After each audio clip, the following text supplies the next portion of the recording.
In this edition of Southern Newsweek, Hiroshima Day is commemorated in Dunedin. A Glenorchy search and rescue veteran and her super sleuth Pooch test their vertical limits, and cattle rustling returns to Gore.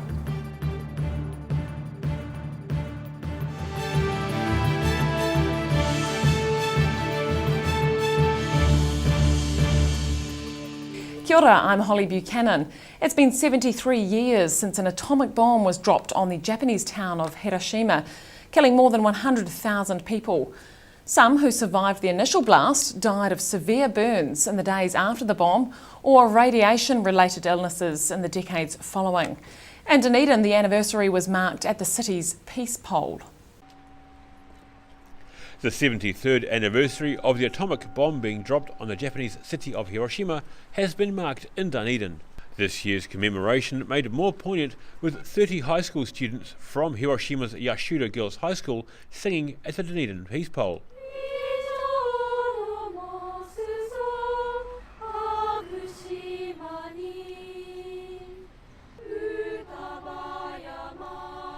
Professor Kevin Clements, the former head of the National Centre for Peace and Conflict Studies, says some people in positions of power may not have learnt the brutal lessons which the event provided. He says the current US-Soviet discussions on nuclear weaponry don't bode well.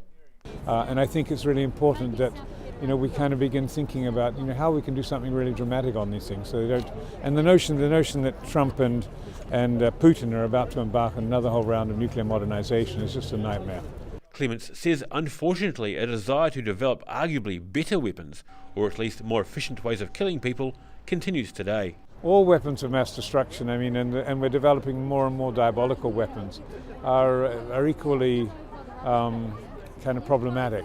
I think we really do have to figure out ways in which we can really begin addressing what we're doing to ourselves and how we dehumanize the other and are willing to spend trillions on the development of weapons which have no military purpose and do nothing for our security. He says while some in power are stuck in the past, there are many people, like those gathered today, who give him hope for the future.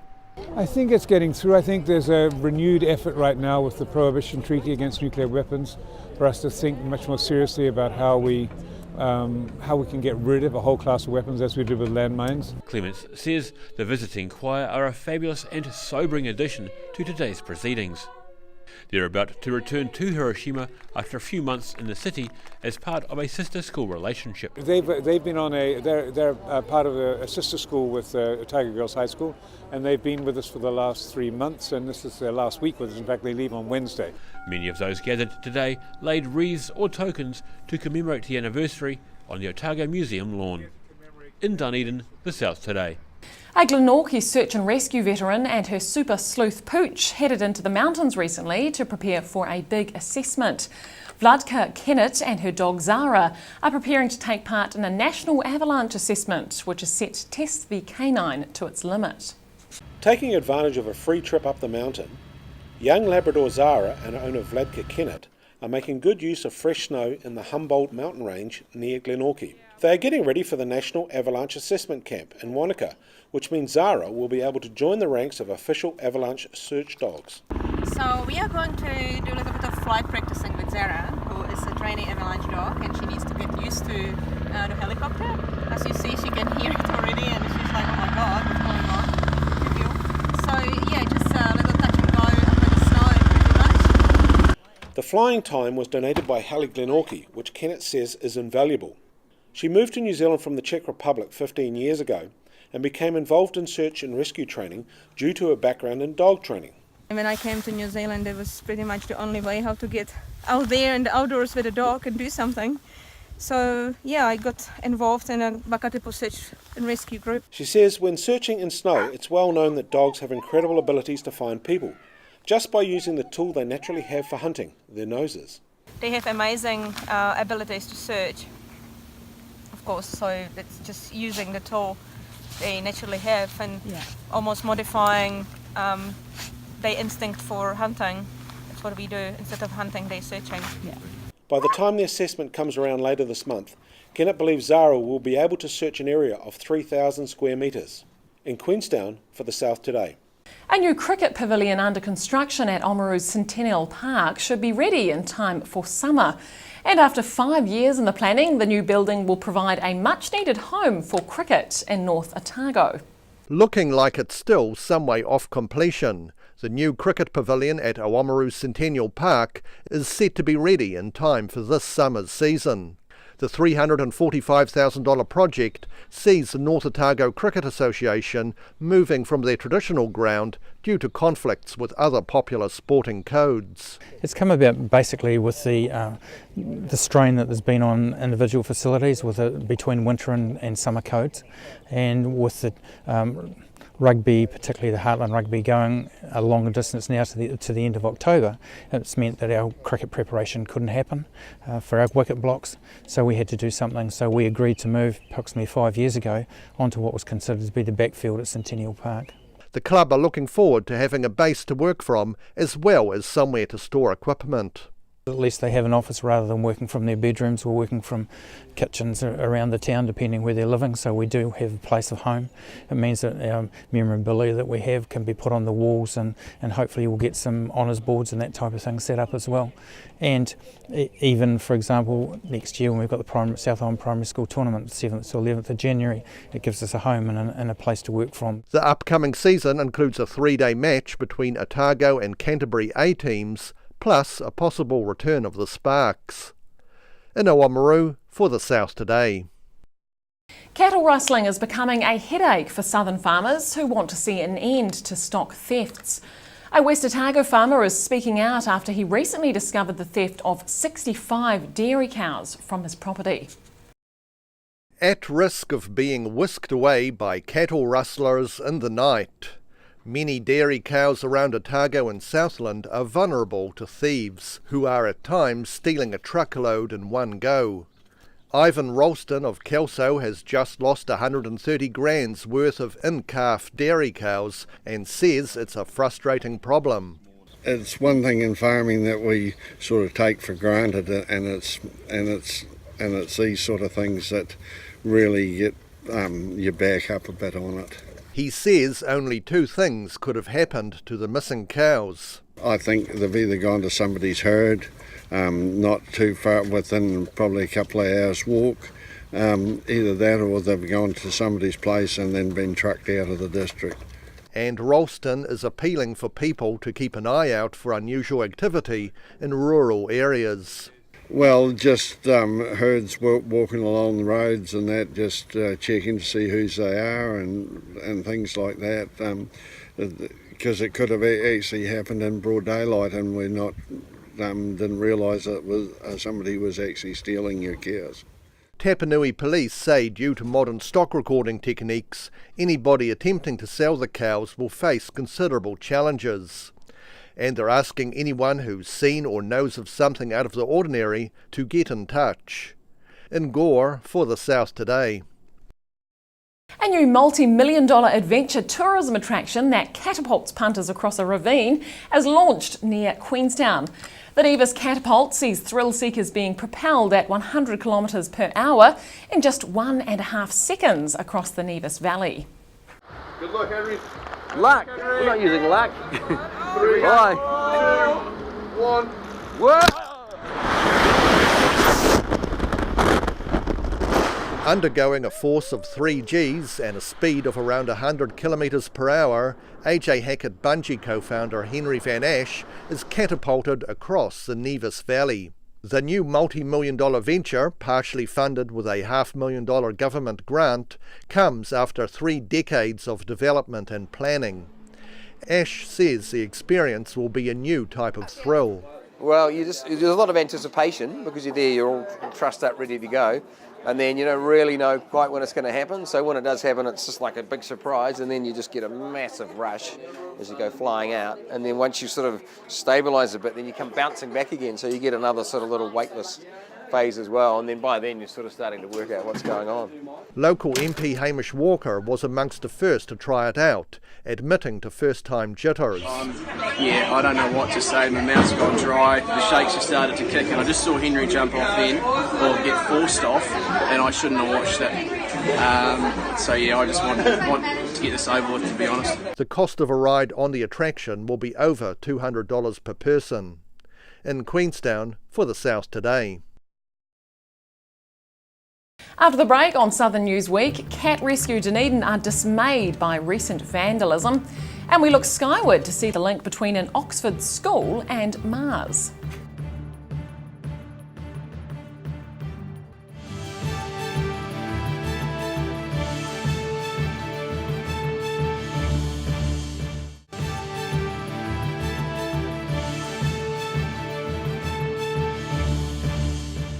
Welcome back. Staff at Cat Rescue Dunedin are shaken following a second attack on their charity store in a month.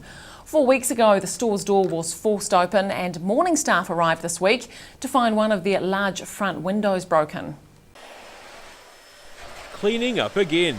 Cat Rescue Dunedin volunteer Paige Rangi arrived this morning to find a boot mark and a large hole in one of the store's windows. Well, there was plates and stuff knocked over, like all over the bench, and just the whole window was smashed. You can see there's like glass under the table and also on the ground, so I wasn't sure if one of the plates had fallen off or not. It's the second time vandals have hit the charity store in a month, and manager Ellie Stockman says they've called the police. The police have been down to have a wee look and investigate, but they took a print of the shoe, and I think it might be very hard to find out who has actually done this just by a print of the shoe. Rangi says she's saddened at the apparently senseless nature of the crime. I was just like, oh my, like, normally, like, if something like this would happen, you'd think it would be like an area, but then all the stuff was still in the window, and so I was just really confused, to be honest, and I was just like, what's the point, like? Stockman is unsure who's going to pay for the replacement of the large plate glass window, although she says at times benefactors help their organisation. Well, sometimes we get good funds from people, that help us out when this sort of thing happens. And maybe this one is insured by the owner, hopefully, and that will cover the window. But quite often when we get damage like this, people are very generous. They help out, and that way we can carry on. She says her faith in humanity has dropped as a result of the incident. Not that nice to find out that there's people like that who are kicking in the windows here. We're just a charity, and we don't make heaps and heaps of money, but we have lots of volunteers here helping, and that's how we keep the shop going. And the pair have a simple message for the offenders. Well, I think they should come down here and own up to the fact what they've done, because it's not really helping us at all. It's costing us money. It's lost product. Yeah. But for now, the pair are concentrating on keeping the shop running to help the cause. In Dunedin, the South Today. The red planet Mars is closer than it's ever been for 50 years and is the subject of an exhibition being hosted at the Oxford area school. The school's astronomy group are opening up the world of space exploration to young minds in the district with a multimedia display about the planet and the search for life on it. As Mars approaches its closest point to Earth in half a century, the Oxford Area Schools Observatory Committee planned a Mars-themed exhibition designed to attract curious young minds to the future of space exploration. This is now the next opposition of Mars. It's since 15 years the closest approach. This exhibition I put together tells the story about Mars, or many different aspects. It starts with explaining what the opposition is about. Space missions may be very much the future for this young audience, and the committee hopes to reach out and enthuse them with what future space exploration may offer. I keep saying to the young generation that in their lifetime we are going to make those major discoveries. Yep. And I'm also saying that they can be part of that if they want to. On show were high-quality displays of Mars and Mars missions, digital presentations, and a quiz set to the soundtrack of music from the War of the Worlds musical. As to the question of life on Mars, Vermaat was very unwilling to comment. I'm very reluctant. There might have been life in the distant past. That is the best option. Plans are in place for a NASA staff member to come to the school later this term to talk about the future Mars expeditions. In Oxford, the South Today. An exhibition with a difference is being prepared at the Otago Museum in anticipation of its 150-year anniversary. More than 500 items have been chosen for the display, which will span the humanities, natural science and Te Oka Māori collections. Some of the historic exhibits being prepared for display at Otago Museum. These items all fall in the Est category, such as being amongst the biggest, smallest or rarest. They've kind of broken the objects into categories, so they'll all be in different categories. They're all Est words, so this kete will be going in fanciest, as will this kete down here. This woodpecker will be in the sexiest category. These coins, gold coins, will be in the rarest. The exhibition celebrates 150 years of the museum's existence in Otago, and while some of the exhibits will need considerable conservation work before they go on display, the ones here are just about ready for public viewing. Some of them need a lot more work than others, so these ones on the table have actually needed pretty minimal work. They've all been down in the storerooms for a while, so we pretty much just gave them the dust. The natural science objects, we give them just a little bit of a preen and straighten up all their feathers and fur.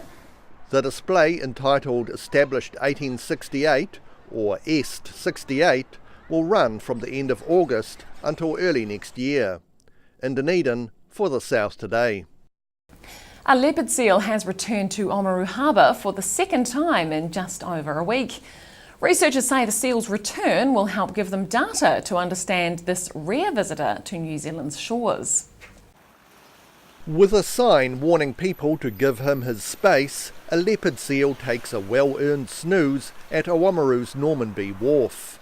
Leopardseals.org research assistant Giverny Forbes says it's not the first time the visitor has turned up. I saw him a week ago on Monday, and he was here doing the same thing, same spot, just sleeping. So he seems to have found a good place to haul out. She says this young leopard seal probably feeds on fish and small birds, but she's hoping to get more data on the seal's diet. I was excited to come back because hopefully he'll do another scat sample for us, and I'll be able to collect that and get a better idea of what he's been eating between then and now. While leopard seals are rare visitors to our shores, this one is not the only one along the southeast coast. Between Kaka Point and just north of Canterbury, we've got at least 5 different individuals. Wow. And that's just within the last week. And there are individuals in the North Island, and also we've got to keep in mind those are the ones we know of, those are the ones that we have photos of. Leopardseals.org is interested in any sightings to improve their understanding of numbers and movements of the animals. I ask anyone who sees a leopard seal to call 0800 Leopard. Even if they're healthy and happy and fine and everyone's leaving them alone, we want to know so that we can collect data. The leopard seal could well stay at the boat ramp for a number of days, and DOC advises people to stay 20 metres away and keep dogs leashed. In Oamaru for the South Today.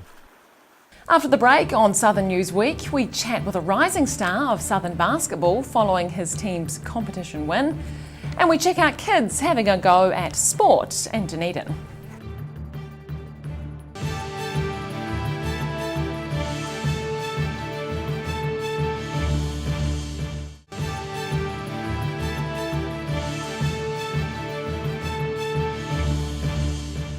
Welcome back. Elaborate cakes, Moorish muffins and tantalising hot treats face the judges at the OUSA's Great University Bake Off.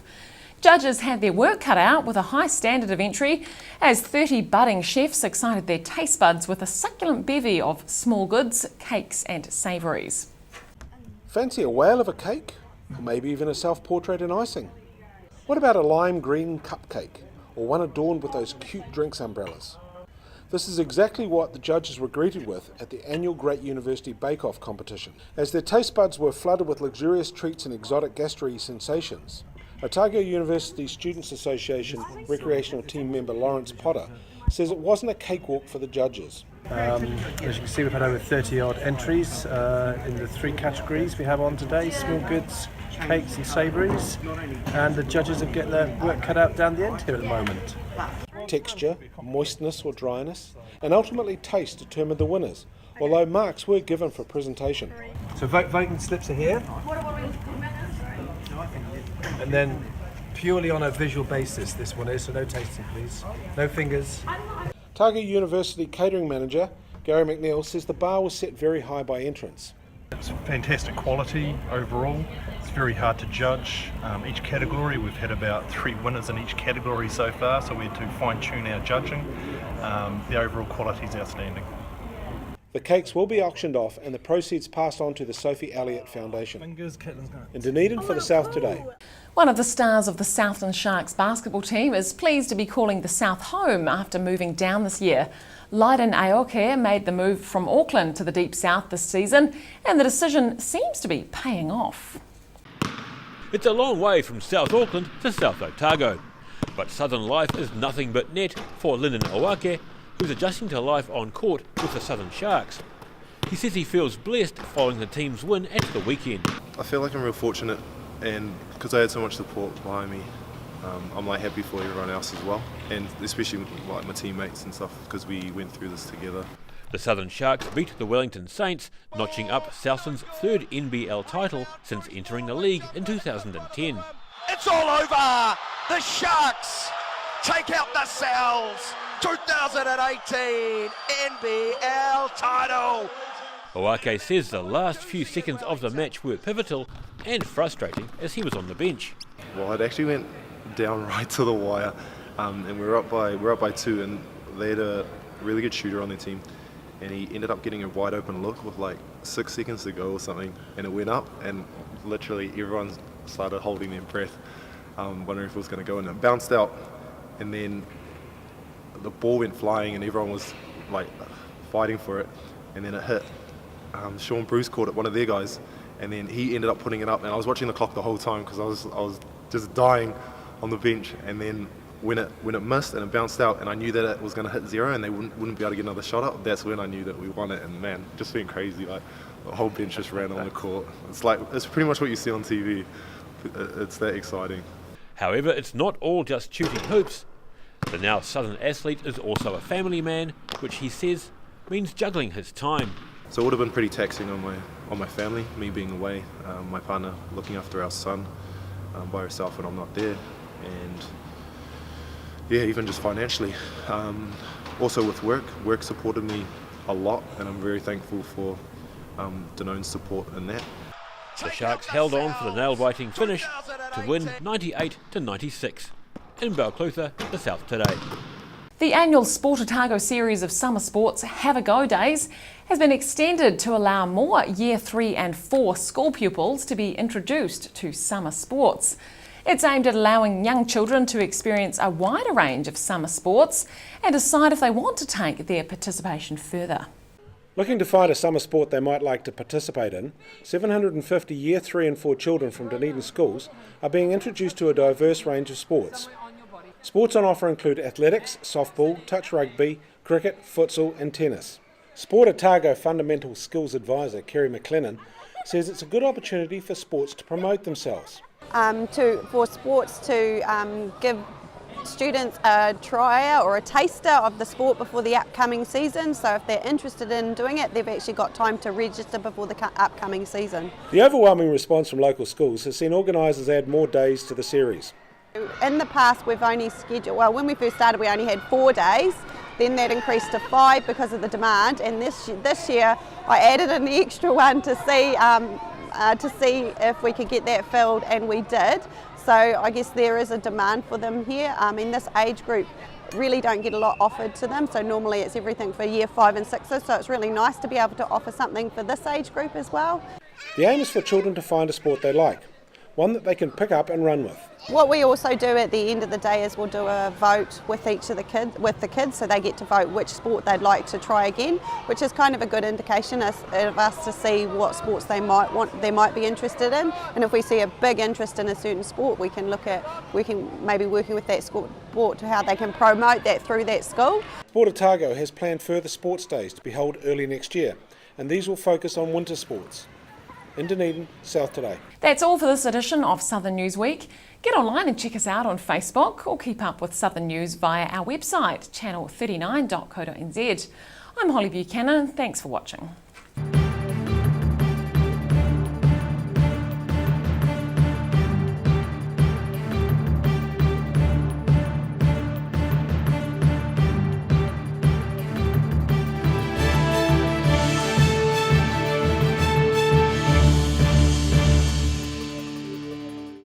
Supporting local content so you can see more of New Zealand on air.